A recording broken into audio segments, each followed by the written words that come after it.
Bing-Neel syndrome is a rare form of Waldenström's disease. It means that the Waldenström cells, the lymphoplasmacytic cells, invade the central nervous system. And we guess it happens to 1% of all Waldenström patients, so it's quite rare indeed.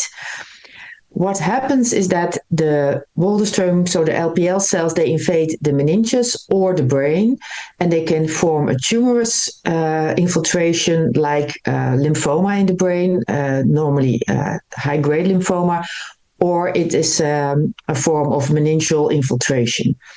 And the complication of the difficulty with Bing-Neel syndrome is that it's very difficult to recognize because the neurological complaints that a patient can have after this happens is quite wide. So a patient can have symptoms for depression, or can have symptoms looking like polyneuropathy, or difficulty walking, the strength of the muscles is weakened. So it's a very broad variety of neurological symptoms that a patient can have that makes it so difficult to diagnose.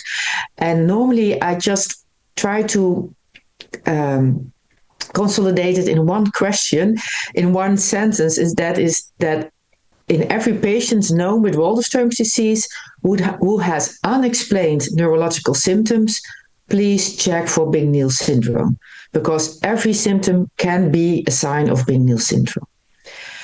And moreover, it's not only that you think about it, but that you also take this into consideration in patients with Waldenström's disease that are in remission, or patients with Waldenström's disease that are being treated at the moment, are responding to their treatment, but they still can have neurological symptoms and they can still develop Bing-Neel syndrome during an effective systemic treatment.